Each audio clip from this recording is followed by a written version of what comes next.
Hey guys, it's Jenna and Harvey, and in today's video we're going to be doing a lot of Sephora product reviews. I'm wearing a lot of the makeup that we're going to be talking about today, and with the upcoming spring event, I figured I would update you guys on some of the most popular requested reviews. So let's get started. Alright guys, let's talk about the first product, which, if you guys follow me on Instagram, you know that I had a little bit of a mishap with this one. I actually ordered this one from Sephora US because it's not available yet in Canada. This is the Tatcha, the Silk Sunscreen, and mine is unfortunately leaking. So in the mail, it just got broken, like the tip of it is completely busted. So because of that, the product runs all over the place. I've had to set it on this nasty piece of toilet paper so that it can catch all of the pigment, because I use it and then it just drips all over the place. So I really wanted to test this because a lot of you guys have your eye on this new sunscreen from Tatcha, and I really love the first one that they put out, which is the Silken sunscreen. So when it comes to the SPF protection, it's a combination of zinc oxide, I believe, and octisalate, which is a chemical sunscreen. So this is a really nice one, but it's more on the thicker, kind of whipped creamy side, and it is a white color.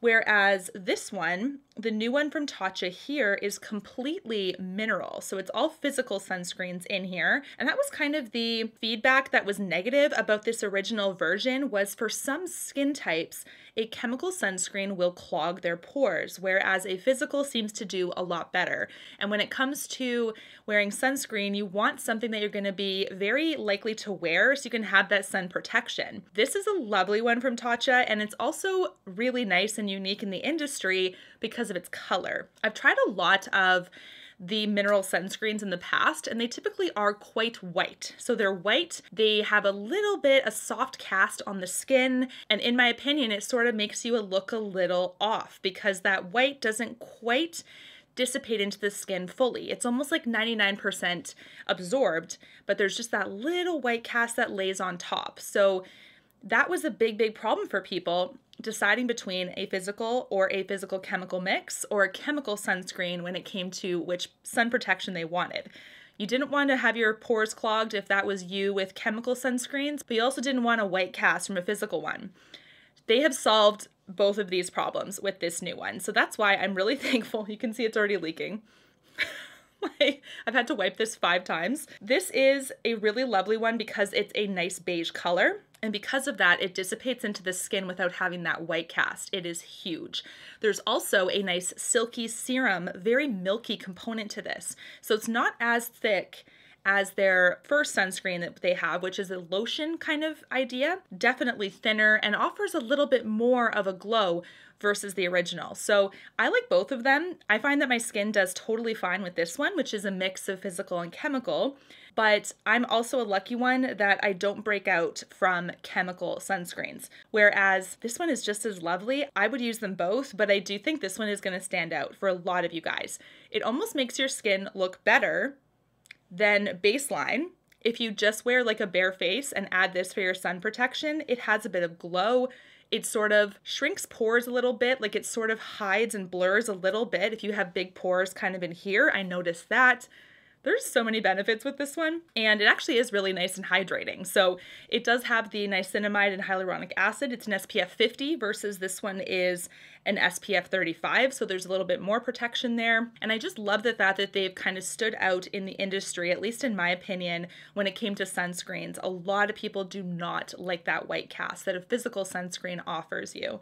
So this is lovely. I am dying for this to come to Canada. And actually, just so you guys know, when I did talk about it on my stories of it leaking, so you can see like there's pigment all in around here. I'm going to show you, but I'm going to be very careful of what I mean. It's a big mess. Like, this is what it looks like on the inside.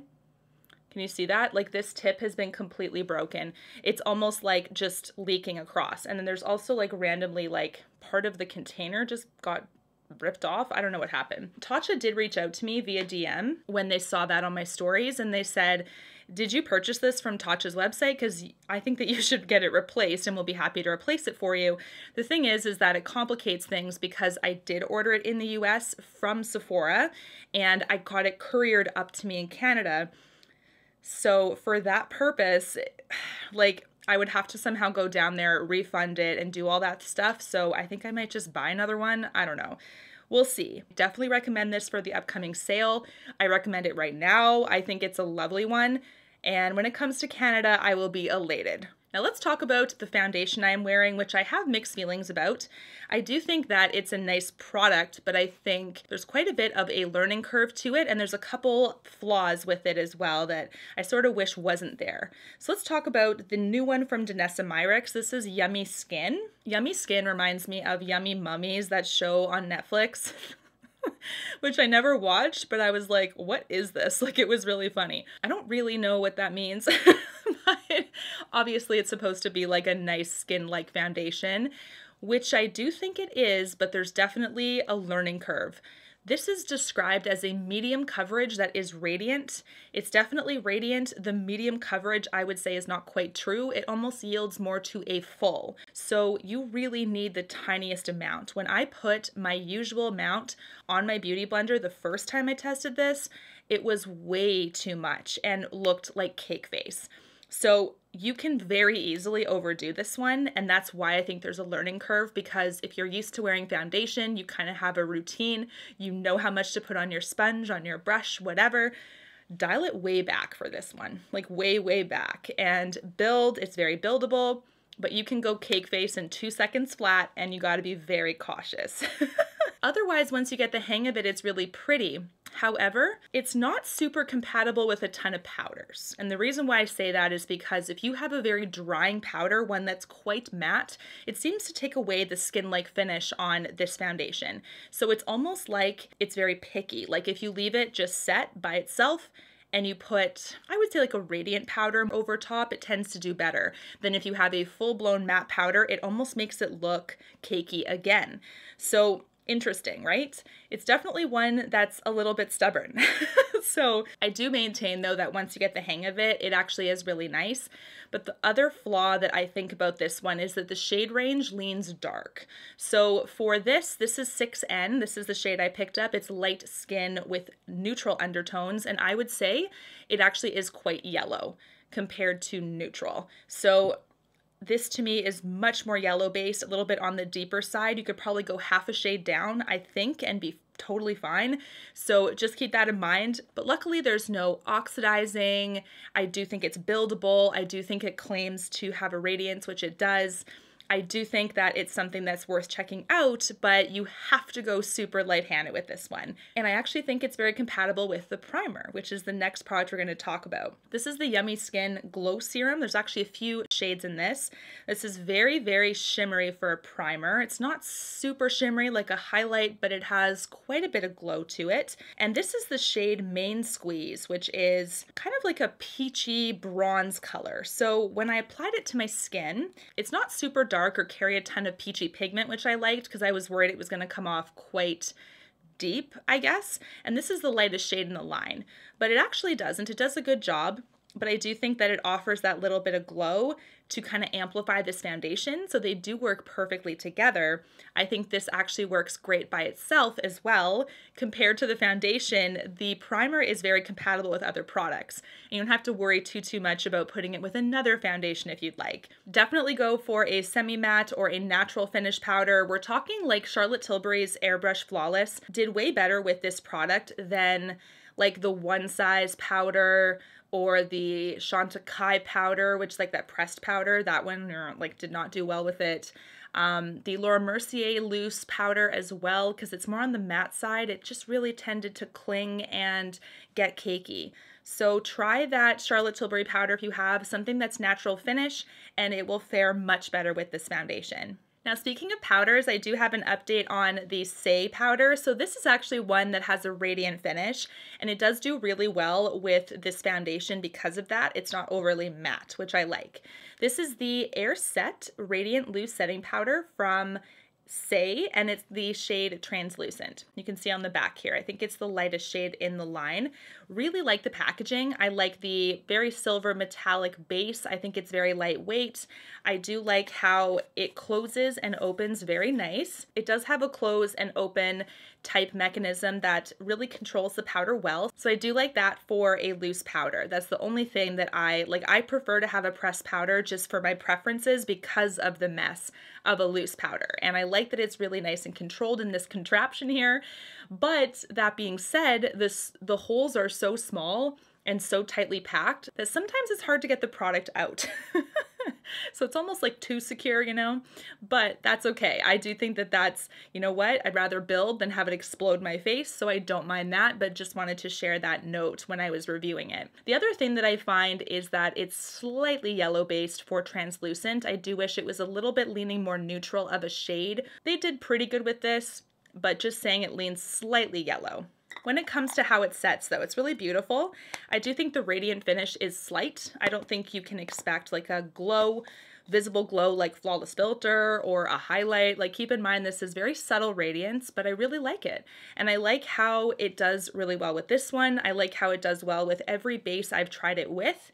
And because of that, it's a very flexible product. You can use it with a lot of other things. I think it's very travel friendly for a loose powder because of how secure that contraption is.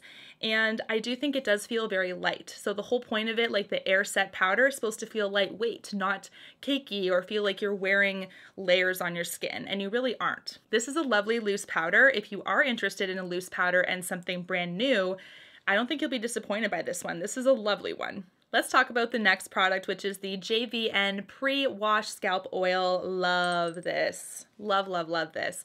I've been using this to really help with my itchiness and dryness on my scalp. This is the first winter that I recall anyway that I've had significant itchiness, dry, flaky, like dandruff, and like compulsively itching my scalp when I'm sleeping during the day. Sometimes I don't even notice I'm doing it, and it's very, very itchy. And so I think it's just due to the climate here. Right now it's dry, it's a long winter, it's cold, and I really wanted something that would combat that and soothe the scalp. So this does a lovely job. What I do is it's actually a dropper.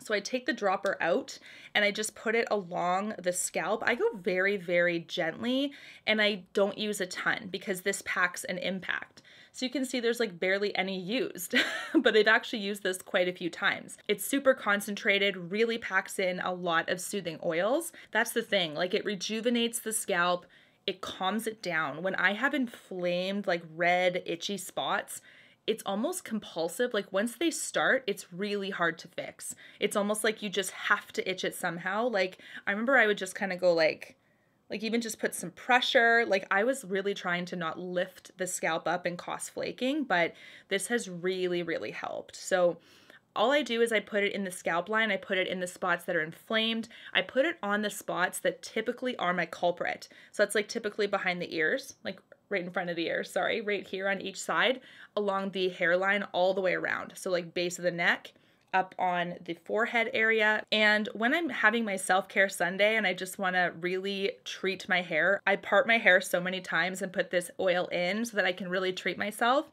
You don't need it longer than 15 minutes to saturate, and then you wash it out. I feel like it's really made a difference when it comes to my itchy scalp and the flaking. It just provides instant relief after I wash my hair, like way, way better. I really want to try more from the line because this has really saved my scalp this winter. Let's talk about the next product, which I know I'm getting a lot of questions about, and that is the new Charlotte Tilbury Collagen Super Facial Oil thing. I did pick this up when it first launched in the baby size, so you can see that it's actually really cute and totally enough to test it. So that was kind of my initial theory, was like, I'm not going to commit to the big size until I try the small, and you really don't need a lot. Okay, so this is a lovely one to trial it. Then I got this in PR, which is the full size. So you can actually see the difference there, but there's also significant price difference too. So this is an oil that claims to have quite a few claims to it, and I'm gonna call this a miss overall for a couple reasons. This is a collagen facial oil, and I have read kind of mixed feelings about putting collagen topically on your skin. There have been a lot of dermatologists and estheticians. I've read a lot of articles on it online of them suggesting that it's really not that effective to put collagen directly on the skin. It's more so effective to ingest collagen like in a powder. So do not eat this, what I'm trying to say. But when it comes to the benefits of collagen, improving your skin, your hair, your nails, it's more so achieved through supplementation as far as I understand it. There's also a ton of essential oils in this thing, a lot of fragrance, perfume, etc. It does not absorb fully into the skin. I have a normal skin type and it sits on top and it looks quite greasy, quite oily. In fact, even when I take it down and I only do a few drops, it's really, really oily and does not do well absorbing wise into my skin. So that's kind of the biggest thing, because if I were to put sunscreen or makeup over top of it, game over. It was a slip and slide situation. It was not staying on. It looked really weird because now I have this like slippery barrier between my skin and the products. When I continued testing though, I noticed the only real way that I think I would personally enjoy something like this is like placing it on your skin when you're doing something relaxing, like a self-care day, and you're just like going over your face with a roller. You know, you need an oil to kind of smooth that process, or aromatherapy with all of the fragrance. But keep in mind, if you have sensitive skin, there's quite a bit of fragrance in here, so that could deter you from even purchasing it to begin with, right? In that case, get like a hyaluronic acid from Inkey List, from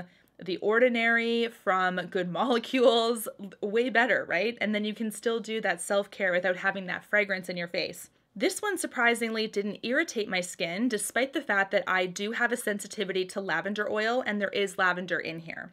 So I was kind of wondering if I was gonna flare up. I didn't, which was really nice to see. But this is quite pricey for just the occasional bedtime routine situation, right? Because I'm not gonna, I mean, this is more than enough oil, and I do thank Charlotte Tilbury's team for sending this over so I could test it, but I do think that there's a very specific purpose for this one. It's not as versatile of a product as I would like to see.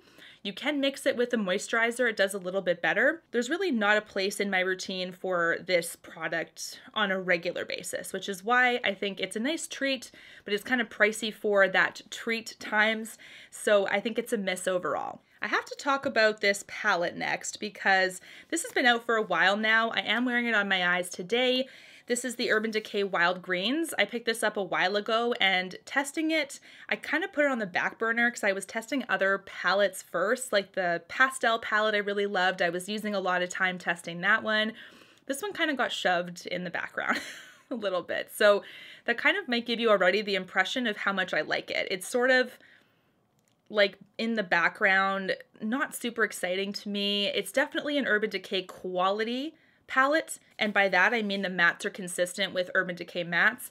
In my opinion, the shimmers lack pigment when it comes to staying power on the lid. They're actually quite sheer. So I'll give you an example here. The shimmers called Fuzz right here. I'm gonna hold it. I don't like the packaging, by the way. The packaging is not, yikes. I don't like it. I like the like flip up Urban Decay Naked palette type packaging better, but like Fuzz, for instance, High Vibe right here, Prickly, all of these lack a lot of pigment underneath. There's a lot of sparkle up front, but there's no pigment underneath to make it like a standalone shade. So they're often toppers, but then they kind of absorb into the lid and don't really stand out.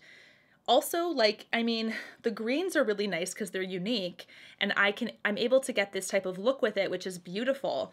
But then I think about the palette that I can get this look with already, and that's Mel's palette. So this is Tiny Marvels from Sydney Grace. If you have in your collection already, you can kind of see what I mean, but like the green, the browns, I can do a very similar look with this palette. It just reminds me of being like this green reminds me of like those fireflies. I don't know why, but I feel like Firefly is like my green today. Also, St. Patrick's Day was not that long ago, so it's kind of nice and fitting. But I can get like a similar look with this, and these are way more pigmented. So like the only shade that I really like in this Urban Decay, let me think. I like Chill up here, but we all have shades like that. I like Kale down here, that's a nice green. Stash is what I have in the outer corner today. It is really nice, but again, tons of building with these. That's really typical of Urban Decay. They're very subdued kind of shades. They're like lighter opacity overall. So you do have to kind of build. Like the mattes, 2 to 3 layers, the shimmers much more, probably 4 or 5. And that's why these shimmers are kind of a pain to deal with because you don't really have time to build them up. Even using my fingertip or like layering with a brush, there's tons of fallout and it takes a long time to achieve the look that you want. So blendability is really nice. That I really do think is a strength, but this is kind of boring, like overall. So this is also a miss and not like a super exciting one. But if you do love the shades and you love Urban Decay, the quality is consistent. So I do think that you'll enjoy it. We do have another sunscreen to talk about. I got a lot of questions about this too. This is the Glow Recipe Watermelon Glow Niacinamide Sunscreen, SPF 50, just like the Tatcha, which is SPF 50.